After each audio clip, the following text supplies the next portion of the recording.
ସାଙ୍ଗମାନେ ଆଜି ଆମର କଣ ସବୁ ରୋଷେଇ ହେଇଛି ଚାଲନ୍ତୁ ଦେଖିବା। ଏଇଠି ପ୍ରଥମେ ବୋଉ କଣ କରୁଛ? ଏଇଟା ବାଇଗଣ ଭଜା। ବାଇଗଣ ତାୱା ଭଜା। ଏଇଟା ଓହୋ ତାୱାରେ ହେଇଛି ମାନେ ତାୱା ଭଜା। ଏଇଟା ତାୱାରେ ଭଜା ହବନି ଆଉ କଣ ଡେକିଚିରେ ଭଜା? ତାୱା ଭଜା। ଏପଟେ କଣ କରିଛ?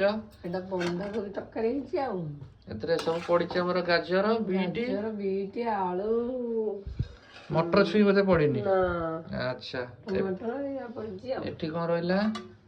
ଆମର ଡାଲି, କୋଉ ଡାଲି? କୋଉ ଡାଲି? ଦେଶୀ ମୁଗ ଡାଲି। ଦେଶୀ ମୁଗ ଡାଲି। ଆଉ ଏଠି ଏଇଟା ରହିଲା ହଉଛି କୋଶଳା ଶାଗ, ସାରୁ ଆଉଟା।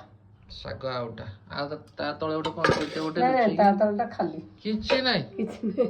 ମାତ୍ର ଆଜି 4ଟା। ହଁ କାକୁଡି ସାଲାଡ ହବ ଆଉ କିଛି ହେଇନି। ସାଲାଡ ଟା ଖାଲି ତମ ପାଟିରେ ଶେଷକୁ ଖାଲି କହିଦଉଛୁ। ପାମ୍ପଡ଼ ଅଛି। ଆଚ୍ଛା କୋଉଠି? ଏଇ ଡବାଟା ଉଠ। ଆଉ କଣ କରିବ ନା? ଆଉ କଣ ଆଳୁ ସିଝା ଅଛି ଆଉ ତ ଆଳୁ ଭର୍ତ୍ତା ତ ହୁଏ, ଆଜି ହେଇନି। ଏଇଟା ଦିନକୁ ଦିନ ଆଇଟମ କମିଗଲାଣି। ପାମ୍ପଡ଼ ତମେ ଖାଇ ଦେଇଛ କି? ଆଉ ମୁଁ କାହିଁ ଖାଇବି? ନାହିଁ ଶେଷ। ଆଉ କଣ? ଆଉ ସାଧା ଭାତ ହେଇଛି? ହଁ ହେଇଛି ସାଧା ଭାତ। ଆଉ କଣ ଗୋଟେ ମସଲା ଭାତ ହଉଛି କି? ସାଧା ଭାତ।